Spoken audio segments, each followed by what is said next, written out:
All right, welcome back to the channel. So, with Terrence Crawford ducking everybody and their cousin, Gary Russell Jr. said he would take the $1.5 million that Terrence Crawford offered Kell Brook to fight him.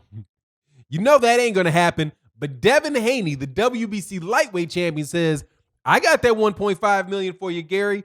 Let's talk about that in this video.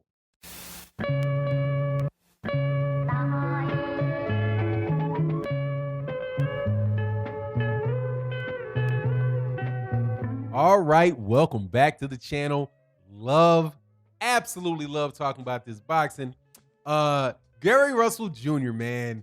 I like me some Gary Russell Jr., the 126-pound WBC champion, the longest legitimate champion in boxing. The longest reigning legitimate champion in boxing, okay? Some people say, no, Gary's not the longest reigning champion in boxing. It's Wolf, it's Midlothian down there in minimum weight. Man, there's 15 minimum weight fighters on the planet.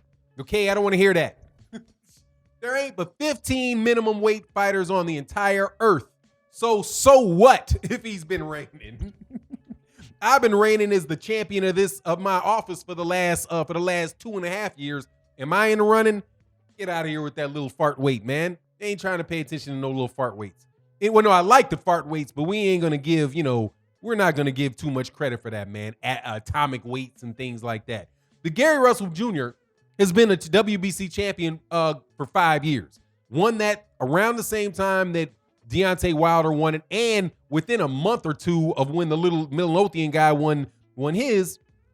So long reigning champion, but very, very avoided. So the only people he's been fighting have pretty much been his mandatory over the last couple years. He's been fighting once a year. Maybe I think he might have had a fight twice a year. Maybe in 2018 he made two, or did he make it in 2019? But recently I think he did get 2 fights off in a year.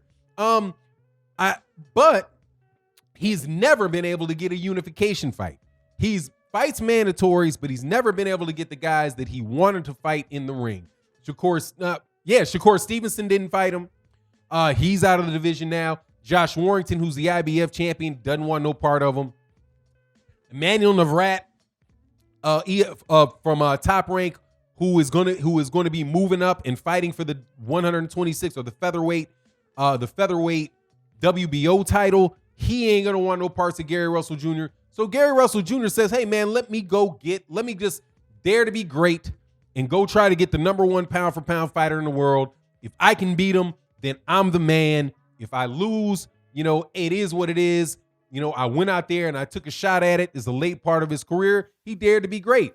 But Terrence Crawford is Terrence Crawford. So what do you expect? No fight. You know what I mean? No fight. If you ask Terrence Crawford something about wanting to fight and he don't want to fight you, then the fight ain't gonna happen, right? And he's very, very picky about the people he wants to fight. But this is not a Terrence Crawford video. I've been going in on Terrence Crawford for like a week now. However, Devin Haney responds and says, "Hey, I'll be your Huckleberry." You know that great saying from, what is that? Tombstone. It was a line, Val Kilmer in the movie Tombstone paid Doc Holliday and said, "I'll be your Huckleberry. I'll be your Huckleberry." So that's what Devin Haney says. So and he says, we got $1.5 million for you. So now what you have is one avoided fighter, Gary Russell Jr., and another avoided fighter, Devin Haney, right? Gary Russell Jr., nobody in that weight class at 126 wants to see Gary Russell Jr. And I do not care about this crap about him fighting one time a year. People say Gary Russell Jr. only fights one time a year, right? So what is he supposed to fight? 2 bums a year? He's supposed to fight a mandatory and a bum, and that's going to make him better? Terrence Crawford fights 2 times a year, and he ain't fighting nobody. So what difference does it make if somebody fights 1 nobody a year or 2 nobodies a year? It still ain't progressing them anywhere. You still don't know how good they are, right? So I just never wanted to hear this nonsense about, Gary Russell Jr. is inactive. That's the problem, is Gary Russell Jr. is inactive. If he would fight more bums and destroy more bums, then the better fighters would want to fight him.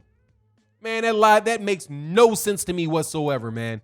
No sense whatsoever. If Gary Russell Jr. is only fighting once a year, Gary Russell Jr. should be rusty. He should be rusty. And then you say, oh, he's only fights once a year. He's an inactive fighter. Let me fight him because he's inactive, right? Inactivity is the reason has gotten people fights. Keith Thurman got the Manny Pacquiao fight due to inactivity. Okay, please. Fighters like to fight fighters that haven't fought much because they're rusty. You got a better chance to beat them. But somehow an inactive Gary Russell Jr. still can't get no fights. So he's avoided. Devin Haney completely avoided in the 135-pound division. Lomachenko ducked him, and ain't nobody else trying to fight him. That goes without saying.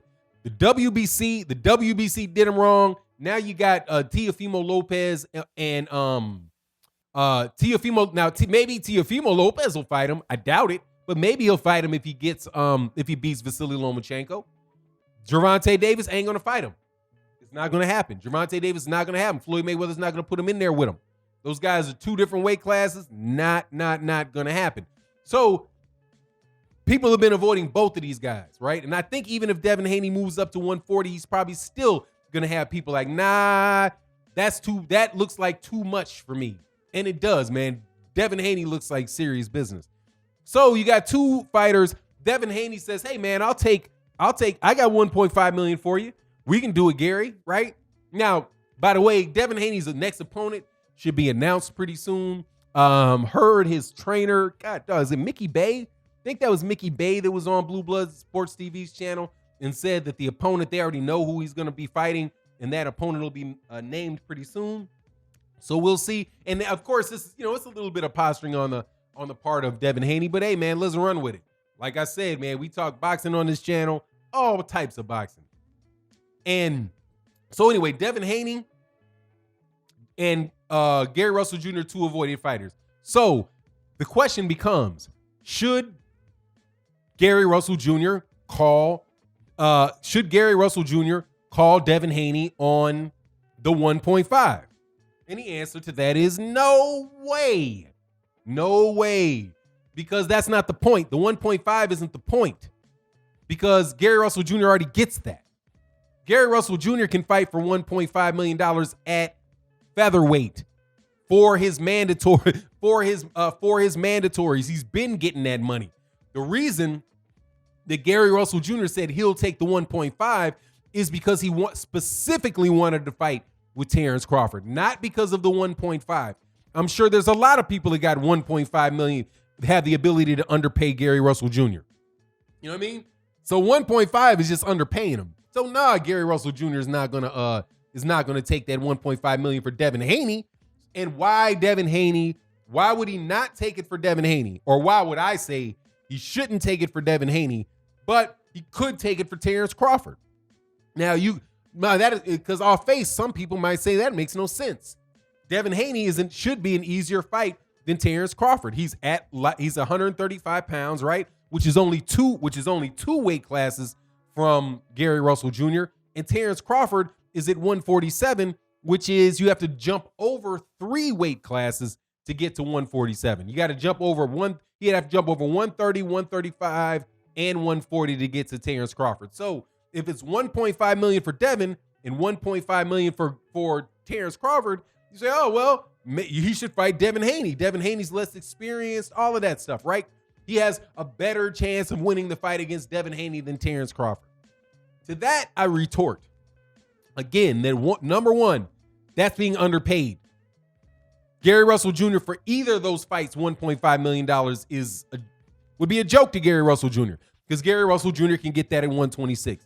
The second thing, Devin Haney is not the number one pound for pound guy in boxing on anybody's list. And not that he can't be eventually, because I got to make sure you guys know I definitely support Devin Haney. Believe in the dude. His father's been on the channel. Think very, very highly of him. Think very highly of his father. He is not yet a top pound for pound fighter now. He should be, right? But he should be, coming soon. If he gets major fights, he will deserve to be on there. Will he get on there? Some other black fighters have to lose before he can get his spot up there, because really the top 10 on ESPN and the top 10 pound for pound on Ring really is like you got 2 black spots. Like we're going to have the top 2 black fighters in the world on this list. And it's like the black fighters are competing with each other for the 2 slots that those lists will give them, because that's how it consistently plays out. So if Errol Spence Jr. loses or Terrence Crawford loses, then expect to see a Gervonta Davis go onto those lists. Then expect to see maybe a Devin Haney if Devin Haney gets a big win to get on that list, but not before those things are shams. But the difference between Devin Haney and Terrence Crawford for Gary Russell Jr. is this. Gary Russell Jr. Against Terrence Crawford is something that will gain Gary Russell Jr. significant name recognition, and if he's able to win, will secure greatness for him. If Gary Russell Jr. is right and everybody else is wrong, that Gary Russell Jr. can beat Terrence Crawford, and he's able to beat Terrence Crawford, right? Then he might become one of the greatest fighters of all time, right? Because that's something that's some Henry Armstrong, that's some Hammer and Hank Armstrong type of stuff. Like when he moved from 126 and in 1 year fought for the featherweight title and beat Barney Ross for the welterweight title. That's something people are talking about, pushing 100 years, like 90 years later. That's the type of stuff Gary Russell Jr. or feat that Gary Russell Jr. would be attempting to do with Terrence Crawford. With Devin Haney, Devin Haney is still, even though he's got a belt, many people consider him a prospect, right? Somebody that is developing, somebody that is not where he will eventually be, right? So he's an up-and-coming fighter. Better yet, not a prospect. Let's call him an up-and-coming fighter. He's an up-and-coming champion, up-and-coming fighter, up-and-coming champion, right? Somebody that has the eye of the hardcore boxing world, people that are somebody that thinks people are going to be a really, very great fighter down the road. But he's not there now. So losing to Devin Haney, or beating Devin Haney, let's go to beating Devin Haney, only thing that's going to do is make Devin Haney look bad. Gary Russell Jr., if he was able to beat Devin Haney, all that's going to do is make Devin Haney Devin Haney look bad. People say, "Oh, it's Devin Haney was just never that good." That's why he would have been destroyed by Lomachenko. He would have been destroyed by Teofimo Lopez, right? That's what would happen if Gary Russell Jr. beat Devin Haney. They would just claim that Devin Haney's a bum, right? It's just how it works. He ain't beating Devin Haney, though. Let's just get that right. He's not beating Devin Haney, though. So if he loses to Devin Haney, all he did was get beat up by a much bigger man, get beat by a much, much, much bigger man at a higher weight class for the same money or less than he would have got for fighting his mandatory at the weight class that he was already in. He would be better. He would be smarter just to fight these two bums that people so desperately want to see him fight. You know what I mean? Like, it gets me with that Gary Russell Jr. only once a year thing. Who's he supposed to fight twice a year if people won't fight him? You know what I mean? But anyway, that's my take on the matter. You let me know what you think. Thank you so much for supporting on the channel. Leave a comment, like, subscribe. Thank you for supporting on the Patreon. Thank you for supporting on the as a member of the channel, and feel free to join as a member. That would be greatly appreciated. And we will get with you on the next video or on the live streams that we do daily for non-live. And with that, I'm out. Peace.